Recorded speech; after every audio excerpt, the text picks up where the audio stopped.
Hello student, मैं Manoj Kumar Meena, lecturer electronics, government polytechnic college Dausa. दोस्तों, हम लोगों ने यूनिट स्टार्ट किया था पावर एम्पलीफायर, जिसमें हम लोगों ने पढ़ा था कि पावर एम्पलीफायर क्या होता है, पावर एम्पलीफायर और वोल्टेज एम्पलीफायर में अंतर क्या है और पावर एम्पलीफायर की ज़रूरत क्या पड़ी। और उसके बाद हमने पढ़ा इसमें अलग अलग टाइप के डिस्टॉर्शन जाते हैं, तो डिस्टॉर्शन क्या होता है और टोटल हार्मोनिक डिस्टॉर्शन क्या है। और उसके बाद में हम लोगों ने एक power class A, class A B, class B, class C, class D, इस टाइप के पावर एम्पलीफायर के बारे में पढ़ा था। दोस्तों, आज हम लोग पढ़ेंगे जो हमारा पुश-पुल एम्पलीफायर है, पुश-पुल पावर एम्पलीफायर, उसके बारे में पढ़ेंगे। पुश-पुल पावर एम्पलीफायर क्या है, और उसके बाद में हम लोग push-pull power amplifier class B के बारे में पढ़ेंगे। और उसके बाद में हम लोग पढ़ेंगे complementary symmetric push pull class B power amplifier. तो हम लोग, जैसा कि ये चित्र में दिखाया हुआ है, पुश-पुल पावर एम्पलीफायर है, जो आपको दिखाया गया है ये पुश-पुल पावर एम्पलीफायर है। तो सबसे पहले हम लोग इसमें देखते हैं इन्हें पुश-पुल पावर और क्लास बी देख लेते हैं कि class A, class B, class C, class D बन जाता है। इसमें मैंने कुछ पॉइंट नोट किए हैं और कुछ पॉइंट मैं आपको अलग से समझाऊंगा।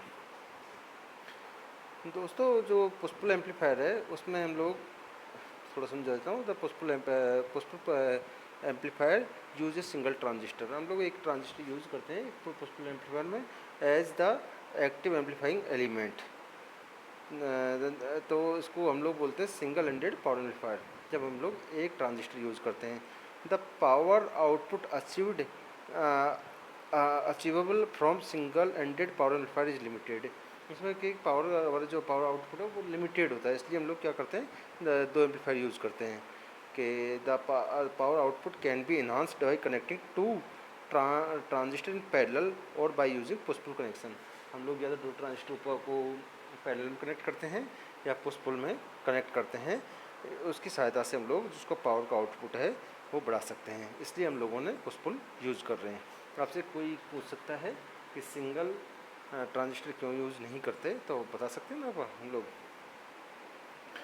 आप देखते हैं, हम लोग इसी पाते हैं कि push pull class B power amplifier, तो जैसा कि दिखाया गया है, in push pull class B circuit are bases and connected and collector of the transistor Q1 and Q2 are connected to the two end of center tape input।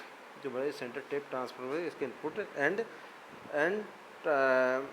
And output transformer T1 T2 respectively.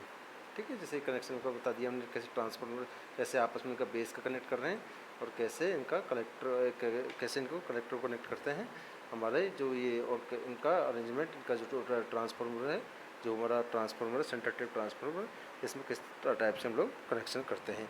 In the absence of any input voltage both transistor are cut off. जब हम लोग कोई भी इसमें voltage नहीं लगाएंगे तो हमारा ये ट्रांजिस्टर कट ऑफ चला जाएगा। हम लोगों ने पढ़ा था कि ट्रांजिस्टर के तीन ऑपरेशन होते हैं, एक एक्टिव रीजन, एक कट ऑफ और एक सैचुरेशन। तो इसमें कोई जब वोल्टेज नहीं लगाएंगे तो ट्रांजिस्टर हमारा कट ऑफ चला जाएगा।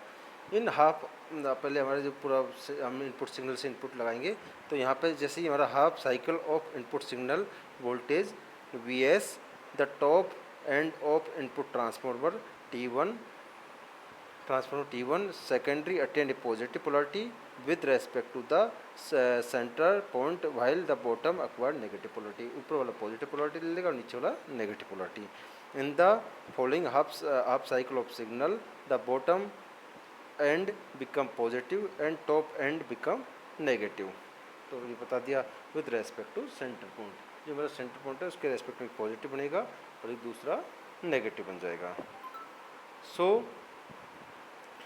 इन the first half cycle the emitter junction of the, इसलिए पहले हाफ साइकिल में emitter junction of transformer Q1 is forward bias, तो पहले वाला Q1 हमारा फॉरवर्ड बायस में हो जाएगा।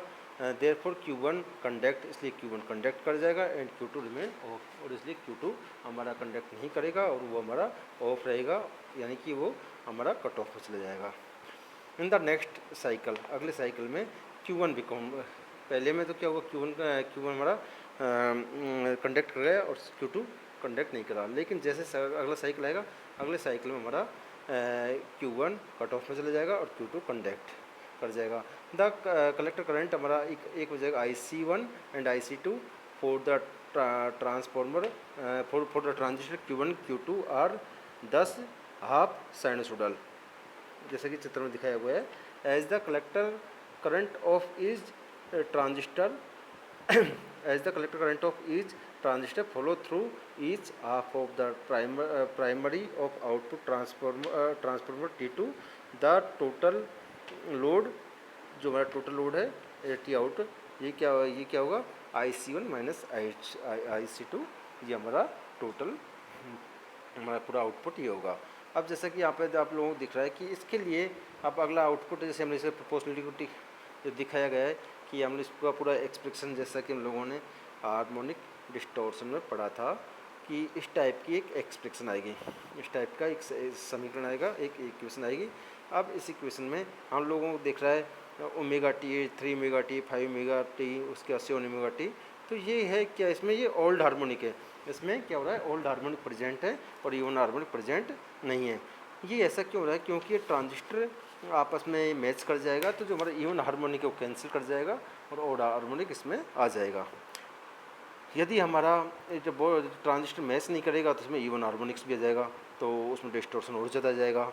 तो उसी के बारे में लिखा हुआ है, both the transistor are in series emitter mode, ठीक है, when one transistor is active and other is cut off. ये मैंने बता दिया पहले आपको डिटेल में। Output current even harmonics term are being cancelled. तो हमारा आउटपुट में हमारा इवन हार्मोनिक्स है, देखो यहाँ पे केवल ओड हार्मोनिक्स दिख रहा है, हमें इवन हार्मोनिक नहीं दिख रहा है। इवन हार्मोनिक उस केस में दिखेगा जब हमारा ट्रांजिस्टर दोनों मैच यदि मैच नहीं करेगा, यानी कि Q1 Q2 अगला पॉइंट लिखा है, इफ़ Q1 Q2 मैच नहीं करेगा then even harmonic also present. तो इवन हार्मोनिक भी प्रेजेंट होगा के साथ साथ, तो डिस्टॉर्शन हमारा बढ़ जाएगा। तो एडवांटेज देख लेते हैं सबसे पहले, हायर आउटपुट पावर। हम लोग पावर को बढ़ाने के लिए 2 ट्रांजिस्टर लगा रहे थे, 2 ट्रांजिस्टर हमने क्यों लगाए, पावर को बढ़ाने के लिए। तो हमारे इसमें पावर की वैल्यू बढ़ जाएगी due to double ended higher efficiency if class B operated, इसमें एफिशिएंसी बढ़ेगी। Less distortion due to cancellation of even harmonic. यदि ये दोनों ट्रांजिस्टर मैच कर जाएंगे, यदि दोनों ट्रांजिस्टर मैच कर जाएंगे तो हमारा इसमें इवन हार्मोनिक्स हमारा सप्रेस हो जाएगा और इसमें डिस्टॉर्शन कम होगा, ठीक है, और लेस नॉइज इंटरफेरेंस। ये इसकी कुछ एडवांटेज हैं। अब डिसएडवांटेज देख लेते हैं। Very bulky and very expensive. हमारा जो ट्रांसफार्मर है वो वेरी बल्की होता है और एक्सपेंसिव होता है, ठीक है। तो ये इसके डिसएडवांटेज है। मैंने आपको इसकी पूरी कार्यप्रणाली पढ़ा दी और मैंने अब इसको आपको ये बता दिया है, इसके बारे में पूरा बता दिया है। अब हमने जैसे कि अगला बताया था मैंने कि इसमें complementary symmetry push-pull power amplifier को पढ़ेंगे। देखो इसमें ध्यान से देखोगे आप, तो एक ट्रांजिस्टर हमारा NPN है और दूसरा हमारा PNP है। इनको तो जो हमारा complementary symmetric power push pull power amplifier class B में क्या होगा, a NPN a PNP and NPN are set to have complementary symmetry. इनको हम लोग कम्प्लीमेंट्री सिमेट्री बोलते हैं। If their characteristics are identical, इनके कैरेक्टरिस्टिक्स आइडेंटिकल होंगे, so that current conduction in the transformer are complementary to each other, ठीक है, इनके कम्प्लीमेंट्री होंगे एक दूसरे के। An amplifier using a pair of transistor with complementary symmetry can give push pull output without a centre tap output transformer. तो इसमें हम लोगों को कोई कहीं भी सेंटर टेप लगाने की ज़रूरत नहीं पड़ी। The input transformer is also not required to in such circuit. इसमें इनपुट ट्रांसफॉर्मर की ज़रूरत है, इनपुट ट्रांसफॉर्मर भी की ज़रूरत भी नहीं पड़ी। तो जैसे कि ठीक है, अब देखते हैं अब इसमें क्या होगा। इसमें भी देखो, इसमें भी डिजाइन मैच पेयर है, दोनों ट्रांजिस्टर मैच पेयर करेंगे और popularity popularly use power amplifier circuit only class B operated, और इसकी मैक्सिमम एफिशिएंसी कितनी होगी 78.5। तो ये हमारा दिखा दिया है। एक चीज़ आती है क्रॉस ओवर डिस्टोर्सन। अब इसमें क्या होगा, when one transistor is active and other is cut off, both transistor are in, हमारा जो कॉमन एमिटर कॉन्फ़िगरेशन है उसमें हमारे कार्य कर रहे हैं। ठीक है। ड्यूरिंग द, इसमें भी देख लेते हैं हम लोग इसका operation. During the positive half of the input voltage Vs, the transistor Q1 become forward biased and therefore conduct। तो हमारा फॉरवर्ड बायस में Q1 कंडक्ट कर जाएगा, Q1 कंडक्ट एंड हमारा जो Q2 है वो क्या हो जाएगा, कट ऑफ में चला जाएगा। The collector current IC1 of Q1 follow in the direction, जो दिखाइए वो डायरेक्शन फॉलो करेगा।